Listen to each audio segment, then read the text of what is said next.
Alright, picking up where I left off, sharing some of this historical information that's provided leading up to the 1611, dealing with the English Bibles. There is a quote here, and I'm trying.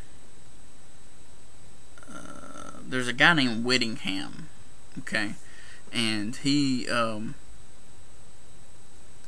well, anyway, the quote deals with him. Now, this is written in Old English, so it's, you have to bear with me reading it.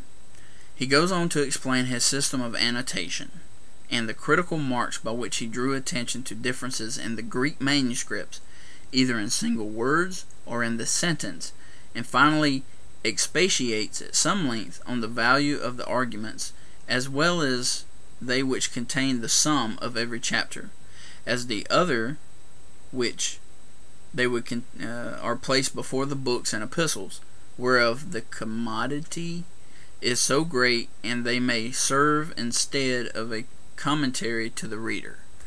I highlighted that because I just want to point out that in these earlier Bibles that they would have marks and little notes to indicate that there was a difference in some of the Greek manuscripts at this point, and then they would maybe give an explanation as to why they chose what they ended up choosing. The King James did this in a lot of places. The new translations do this. So anyway, just wanted to point that out. Here's another one. It says, space forbids more quotation, but it will be evident from these extracts that it is to Whittingham's New Testament that the version of 1611 owes two of its prominent features: its division into verses, taken by Whittingham from Etienne's Greek-Latin translation Testament of 1551, and the use of italics for explanatory and connective words and phrases, which was taken from Beza's New Testament of 1556. That was the Texas Receptus version that they used. Whittingham's chapter summaries, moreover, were much fuller than those of the Great Bible. So, moving on, let's see.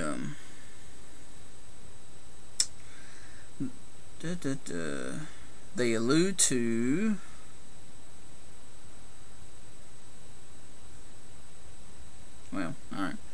They allude to these cuts, and I was talking about wood cuts that they would use for the artwork and stuff that's printed in the Bible.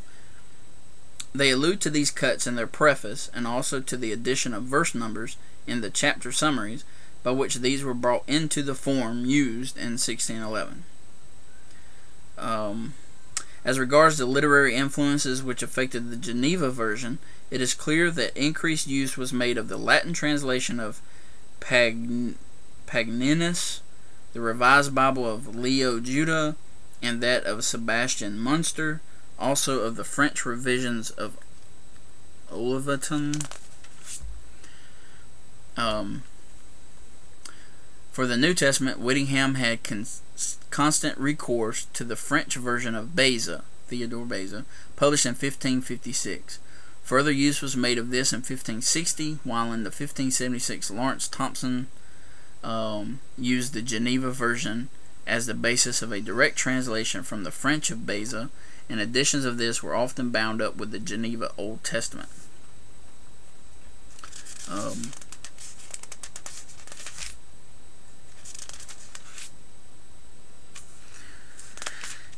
The next one is talking about the Douay-Rheims Bible. If you look at the historical thing, that was like the first Catholic Bible printed in English around this time. Anyway, so there's some quotes here that's taken from a cardinal that was involved with all that, and part of the quote I want to share with you. This is the Catholic cardinal speaking now.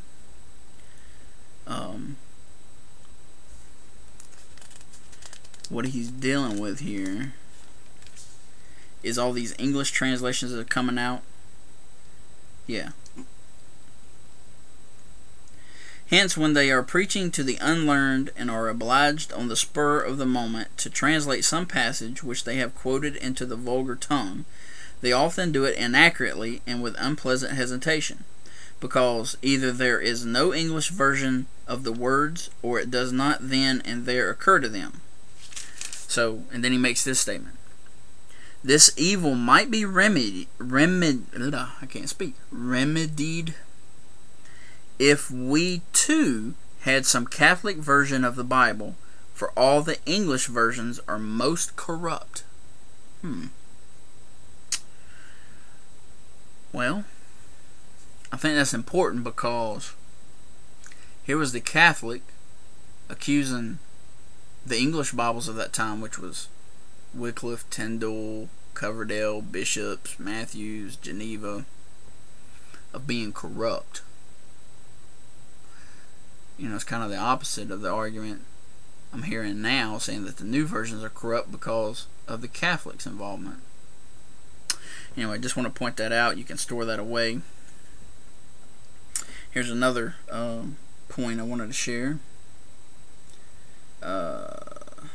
No use was made of the Old Testament by the Anglican revisers, but in his excellent study, the part of Reims in the making of the English Bible, dated 1902, Dr. James G. Carleton has shown that the influence of the Reims New Testament on the version of 1611 was very considerable. That it attained this influence was mainly due to the exertions of the Reverend William Fulk, D.D., who in 1589 published the text of the New Testament of Jesus Christ, translated out of the vulgar Latin by the Papist of the traitorous seminary at Reims, and very honestly reprinted the whole translation with its notes, parallel with the bishop's version, and alternated with his own confutations. Fulk's folio, reprinted in 1601, 1617, and 1633, was regarded for over 40 years as a standard work on the Protestant side, and probably every reviser of the New Testament for the edition of 1611 possessed it. Along with Tyndale, Coverdale, Winningham, and Parker, the exiled Jesuit Gregory Martin must be thus recognized as one of the builders of the version of the Bible which after 3 centuries is still in scarcely disturbed possession of the affections of the English people. Now I think that might deserve some extra investigation, if you want to look into that, because the accusation there might be a little troubling for some who are in the King James only side of things. So I'll leave that with you to look at. I'll bring some more, because now we're getting into the 1611, so I'll bring that up with the next video.